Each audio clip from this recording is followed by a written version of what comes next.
In this lesson, we will discuss Article 4 of the Act. Article 4 of the Georgia Code, Title 44, Chapter 7, is titled Distress Warrants.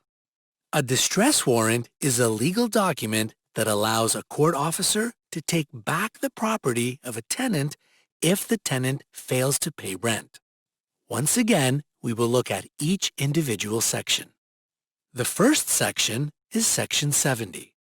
This section gives the landlord the power to distrain immediately if the tenant tries to remove property at the time that they owe rent. Distrain means seizing property because money is owed. Section 71 explains the start of the process for this. When rent is owed, or the tenant is trying to remove their property, then the landlord must state the facts to the court for a distress warrant.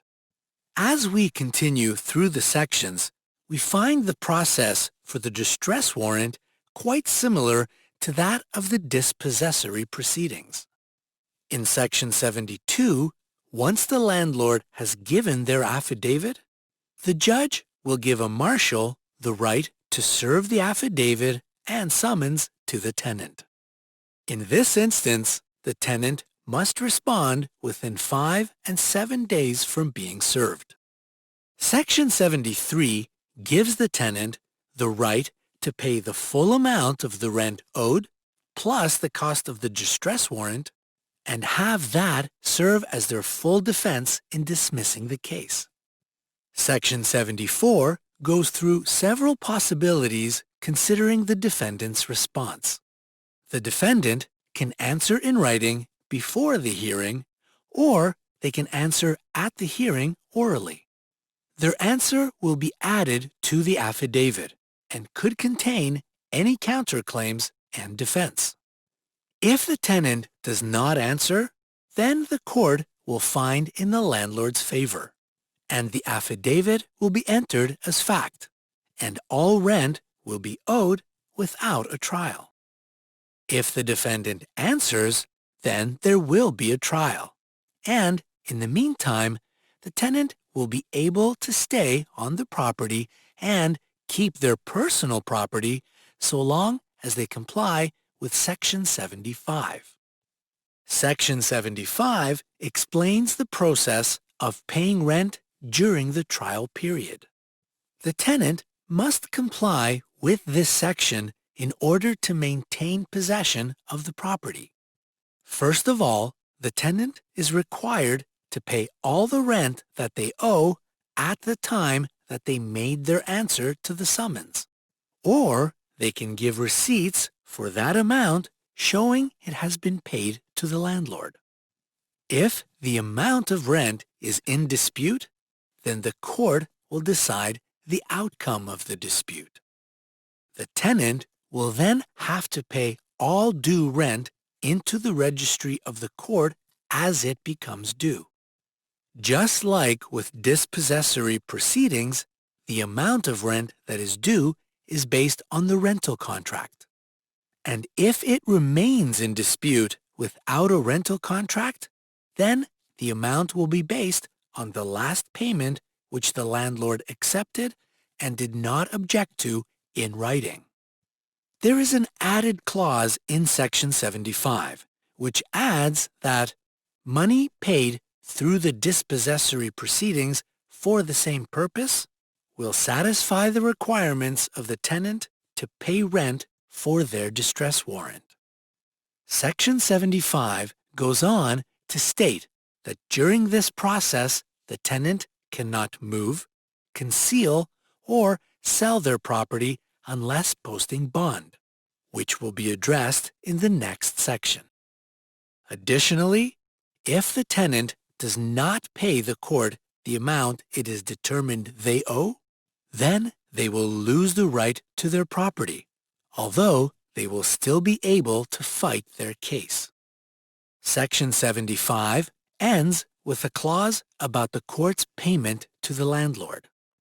The money the tenant pays to the court is to go directly to the landlord, except for any amount that is in dispute.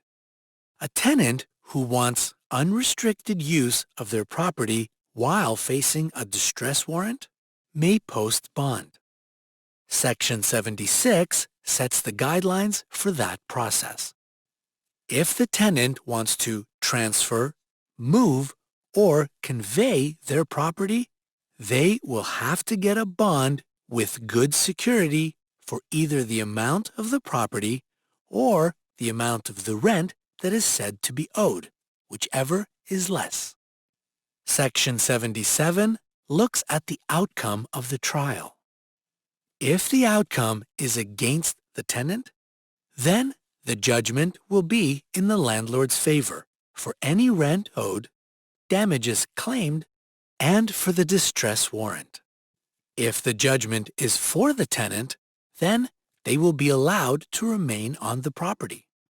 If there are any damages caused by the wrongful action of the landlord, then the landlord will have to pay for those damages.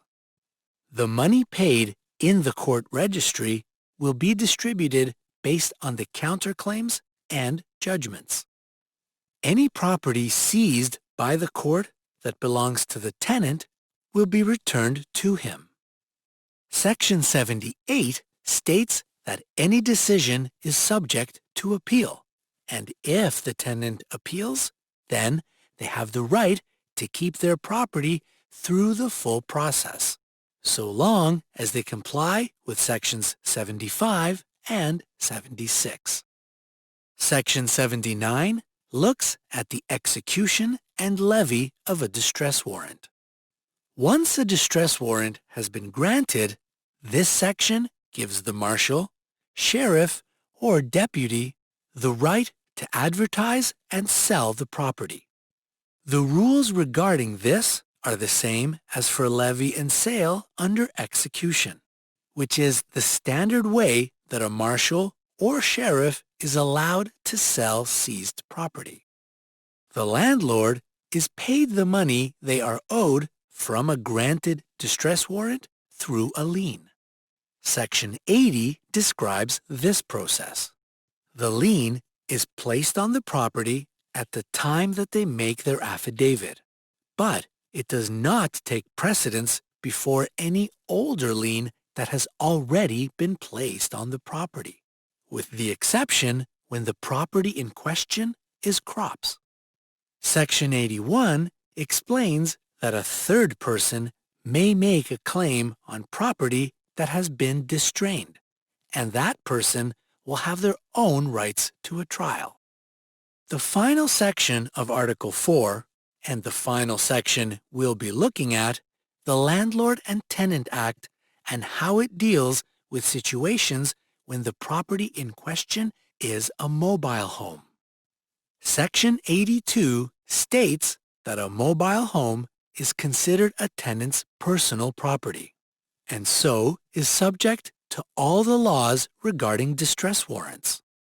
It also defines a mobile home with several specific details, as well as a movable or portable dwelling over 32 feet in length and over 8 feet wide.